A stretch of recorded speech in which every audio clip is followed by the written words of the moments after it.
ఒకటే సంవత్సరంలో అన్ని సమస్యలు తీరవు. మనం ఇల్లు కట్టాలన్నా, ఇంటి ముందర అలుక్కోవాలన్నా, పండుగ చేసుకోవాలంటే కూడా ఇల్లు అలకంగానే పండుగ అవుతుంది అని పెద్దలు అన్నారు కదా. అట్లనే ఒక్కొక్కటి పరిష్కరించుకుంటూ వస్తున్నాం. మళ్ళీ చాలా రోజులకు మళ్ళీ మిమ్మల్ని వంటింటికే పరిమితం చేసిన పరిస్థితి నుంచి మళ్ళీ బయటకు వచ్చి మీరు మీ స్వయంగా మళ్ళా పనులు కార్యక్రమాలు తీసుకునే స్టేజ్కి ఈరోజు మనం వచ్చినాం. ఇక్కడి నుంచి ఇంకా వ్యాపారంలో వేగంగా ముందుకు పోవడానికి అవసరమైన ప్రణాళికలు చేస్తాం. నేను చీఫ్ సెక్రటరీ గారికి అదేవిధంగా దివ్య రాజేంద్రన్ గారికి కూడా నా సూచన ఒకటే, ఈరోజు మీరు రూరల్ అండ్ అర్బన్ రెండింటిని సపరేట్గా చూస్తున్నారు. రూరల్ అర్బన్ లేదు. తెలంగాణలో మహిళల ఒక్కటే. కార్పొరేషన్లో హైదరాబాద్లో ఉంటే ఒక రకము, లేకపోతే ఇవాళ నారాయణపేటలో ఉంటే ఇంకో రకం కాదు. మహిళలు అంటే తెలంగాణలో మహిళలందరూ ఒక్కటే. దీన్ని మొత్తం ఒకటే విధానంతో తీసుకొని ముందుకు రావాలి. దీనికి సంబంధించి ఒక ప్రత్యేకంగా మొత్తం వ్యవస్థను ఏర్పాటు చేయాలి. హైదరాబాద్లో ఉన్న వాళ్ళు ఎవరు? మా నారాయణపేట మక్తల్ నుంచో, లేకపోతే దేవరకద్ర నుంచో, కొడంగల్ నుంచో, లేకపోతే కల్వకుర్తి అచ్చంపేట నుంచో, మక్తల్ నుంచి పోయిన వాళ్ళే హైదరాబాద్లో ఉన్నారు. ఎవరు ఉన్నా మన చుట్టాలే కదా, మనోళ్ళే కదా ఎవరైనా, ఇక్కడైనా అక్కడైనా. అందుకే ఇప్పుడు అర్బన్ వేరు, పట్టణ ప్రాంతాలు వేరు, గ్రామీణ ప్రాంతాలు వేరు మహిళా సంఘాలకని గత ప్రభుత్వం నిర్ణయాలు ఉన్నాయి. ఇప్పుడు అట్లా కాకుండా మహిళలు అంటే మహిళలందరూ ఒక్కటే. తెలంగాణ రాష్ట్రంలో 1 కోటి మంది మహిళల్ని స్వయం సహాయక సంఘాలలో సభ్యులుగా మార్చాల్సిన అవసరం ఉన్నది. మన చుట్టాలు ఎవ్వరున్నా సంఘాలలో చేర్చండి. 1 కోటికి మనం చేర్చుకోవాలి. ఏదో ఒక రోజు అవకాశం వచ్చే రోజు అందరు మహిళల్ని హైదరాబాద్లో మహిళా శక్తి ఔటర్ రింగ్ రోడ్ మొత్తం మన 1 కోటి మంది మహిళల్ని ఔటర్ రింగ్ రోడ్ మొత్తం మీద మొత్తం అందరం మనం వచ్చి మన శక్తి మన బలాన్ని ప్రదర్శించేటట్టు చేద్దాం. ఆ రోజు అరుణమ్మ గారి సహకారంతో ప్రధానమంత్రిని కూడా పిలుద్దాం. తెలంగాణ మహిళా శక్తిది, మాకు నిధులు ఇవ్వండి. మా ఆడబిడ్డలకు ఇస్తారు, కేంద్ర ప్రభుత్వం ఇవ్వాల్సింది కదా, ఇయ్యారని నేనేమో అంటలే. నేను సో కేంద్ర ప్రభుత్వం నుంచి కూడా మనం సహకారం తీసుకుందాం. ఇది రాష్ట్ర కేంద్ర ప్రభుత్వాలు ఇచ్చిపుచ్చుకునే ధోరణిలో ఉండాలి. ఎన్నికలు వచ్చినప్పుడే రాజకీయాలు, మిగతా సమయంలో అభివృద్ధిలో వాళ్ళ వాటా వాళ్ళు, అత్తగారింటి నుంచి అయినా తల్లిగారింటి నుంచి అయినా ఏదైనా పిల్లల మంచి కోసం వస్తుందంటే వద్దనేదే ఉంది. ఇప్పుడు అరుణమ్మకు ఇది తల్లిగారిలు, అవతల అత్తగారిలు. తల్లిగారింటికి ఏం తెచ్చినా అత్తగారింటికి ఏం తెచ్చినా మనం ఏం వద్దనేది లేదు. ఇంకా ఎక్కువ నిధులు తీసుకురావాలి అరుణమ్మ గారు. మనం అవసరమైనప్పుడు మనందరం కలిసి ఒక తాటి మీద నిలబడాలి. మన ప్రాంతాన్ని అభివృద్ధి చేసుకోవాలి.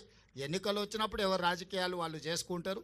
ఇవాళ 1 కోటి మంది మహిళల్ని కోటీశ్వరులను చేయడమే లక్ష్యంగా, అందులో భాగంగా ఈరోజు ఈ పెట్రోల్ బంకు మనం ఏర్పాటు చేసుకున్నాం. నా సూచన, ఆల్రెడీ మనం జిల్లా మహిళా సమాఖ్యలకు బంగ్లాలు ఇచ్చినట్టున్నాము కట్టుకోవడానికి. అవి వేగంగా 5 కోట్లు ఒక్కొక్క జిల్లా మహిళా సంఘ భవనానికి ఇచ్చినాం. ఇవే కాకుండా ప్రతి జిల్లాల మొదటి స్థానంలో సిఎస్ గారు అన్ని జిల్లాలలో ఒక జిల్లాకు ఒక్కటి అన్ని పెట్రోల్ బంకులు ఇచ్చి ఏర్పాటు చేయాలి. ప్రభుత్వ భూములను ఎక్కడెక్కడ ఉన్నాయో వేయండి. మంచిగా బాగా వ్యాపారం జరిగే దగ్గర చూసి వాళ్ళకి ప్రభుత్వ భూమి ఇద్దాం. దానికి అవసరమైన పెట్టుబడులు ఆ బీపీఎల్ కానీ ఐఓసి కానీ ఏ కంపెనీలు ఉంటే ఆ పెద్ద కంపెనీలతో మాట్లాడదాం. అరుణమ్మ గారి సహకారం కూడా తీసుకుందాం. ఎందుకంటే కేంద్ర ప్రభుత్వానికి సంబంధించిన సంస్థలు అవి, వాళ్ళ నుంచి కూడా పెట్రోల్ కానీ దీనికి కానీ ఏమేం కావాలనో మొదట జిల్లా స్థాయిలో చేద్దాం. తర్వాత కనీసం ఒక్కొక్క అసెంబ్లీకి ఒక్కటన్నా మనం ఈ పెట్రోల్ బంకులు పెట్టించేస్తే ఆ లోకల్ సమైక్యాలకు ఆర్థిక సమస్యలు తీరుతాయి. వాళ్ళ నిర్వహణ కోసం కానీ, వాళ్ళ ఇల్లు అంటే వాళ్ళ ఆఫీసు కానీ, వాళ్ళ రెగ్యులర్ మీటింగ్లకు కానీ ఎలాంటి ఇబ్బంది లేకుండా ఉంటుంది. ఇలాంటి కార్యక్రమాలన్నీ కూడా తీసుకొని ముందుకు వెళ్తాం. మీ అందరి సహకారం ఉండాలి. అభివృద్ధిలో ఏది ఉన్నా నిస్సంకోచంగా అడగండి. పర్ణికమ్మ ఇక్కడ స్థానిక ఎమ్మెల్యే గారు మొదటి నుంచి వాళ్ళ తాతగారి నుంచి కూడా ఈ ప్రాంతానికి సేవలు అందించిన కుటుంబాలవి. వారి చిట్టెం నర్సిరెడ్డి గారి నుంచి వారి వరకు 3వ తరంలో ఈరోజు ప్రజాసేవలో వాళ్ళు ఉన్నారు. వాళ్ళ తండ్రి వెంకటేశ్వర రెడ్డి గారు ప్రజాసేవలోనే వాళ్ళు చనిపోవడం జరిగింది. ఆ కుటుంబం మొదటి నుంచి మీకు అండగా నిలబడ్డది. అన్ని రకాలుగా మీకు అండగా భవిష్యత్తులో కూడా ఉంటారు. ఆ కుటుంబాన్ని కూడా మీరు ఆదరించండి. భవిష్యత్తులో మీకు ఎన్ని రకాల సహకారం రాష్ట్రం ప్రభుత్వం వైపున అందిస్తా. రేపు స్కూల్లో వచ్చే లోపల స్కూల్ డ్రెస్సులు కానీ, స్కూళ్ళ నిర్వహణ, అన్నిటికంటే ముఖ్యంగా మన పిల్లల భవిష్యత్తు చదువు మీదనే ఆధారపడ్డది. చదువుకుంటే జీవితంలో అన్నీ సాధించవచ్చు. మన పాఠశాలల్లో టీచర్లు రాకపోయినా, టీచర్లు లేకపోయినా, పాఠశాలలో వసతులు లేకపోయినా, మన ఆడపిల్లలకు బాత్రూమ్లు గిన ఏం లేకపోయినా మీరు అడిగి కలెక్టర్లను కలిసి అడిగి చేయించుకొని వాటిని కట్టించుకోవడమే కాదు, వాటిని నిర్వహించుకోవడం కూడా మన బాధ్యత.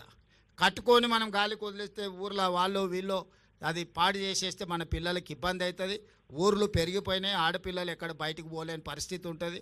మనం ఆ టాయిలెట్స్ మెయింటెనెన్స్కు నీళ్లు కానీ ఇతర కానీ మీరే తల్లులు, మన పిల్లల బాధ తండ్రుల కంటే తల్లులకు ఎక్కువ తెలుస్తుంది. ఆడపిల్లలు ఇబ్బంది ఎట్లొస్తుంది, స్కూల్లో పొద్దున్న నుంచి సాయంత్రం వరకు కూర్చోవాలంటే వీటి నిర్వహణ కూడా మీరు జాగ్రత్తగా చేయండి. అందుకే ఆ నిర్వహణ కూడా మీ చేతుల్లోనే పెట్టిన. మీకంటే ఎక్కువ ఆడపిల్లల బాధ ఎవరికి తెలియదు.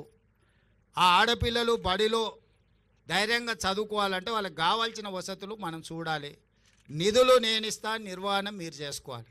నిర్వహణ సరిగ్గా చేయకపోతే నిధులు ఇచ్చినా ప్రయోజనం ఉండదు. నిర్వహణ మీ చేతిలో పెట్టుకోరు. టీచర్లు రాకపోతే రాసుకోండి, కలెక్టర్కి పోయి చక్కగా ఫిర్యాదు చేయండి. ఎందుకంటే ఒక్కొక్క టీచర్కు మనం 1,50,000 జీతాలు ఇస్తున్నాం. ఆ సార్లను పిలిపించుకుంటేనే మన పిల్లలకు చదువు వస్తుంది. సార్లు రాకపోతే మనం ప్రభుత్వం ఎన్ని పెట్టినా మనకేం ప్రయోజనం లేకుండా పోతుంది. కాబట్టి పాఠశాలల మీద ప్రత్యేకమైన దృష్టి పెట్టుండ్రి. మన ఊర్లో ఉన్న పాఠశాల మంచిగా ఉండాలి. మనం గుడి కోసం ఎన్ని రకాలుగా ఊర్లో మనం ఏర్పాట్లు వేసి అందరం కలిసికట్టుగా తలా 10 రూపాయలు వేసి గుడి కట్టుకుంటున్నాం. గుడి లేకపోతే, గుళ్ళే పూజారి లేకపోతే మనమే 10 రూపాయలు జమేసి పూజారికి జీతభత్యాలు ఇచ్చి మనం పని చేసుకుంటున్నాం. ఊడ్చేటోళ్ళు లేకపోతే మనమే ఒకరం వంతుల వారిగా గుడి ఊడ్చుకుంటున్నామా? మరి అదే విధంగా బడిని కూడా మనం అట్లా నిర్వహించుకోవాలి. గుడిని ఎంత పవిత్రంగా మనము నిర్వహించుకుంటున్నాం, బడిని కూడా అదే విధంగా నిర్వహించుకుంటే మన పిల్లలకు చదువు వస్తుంది. కాబట్టి వీటన్నిటిని కూడా బాగా చేసుకోండి అని తెలియజేస్తూ మీ అందరి దగ్గర సెలవు తీసుకుంటున్నా. ధన్యవాదాలు అక్క జల్లేండారా.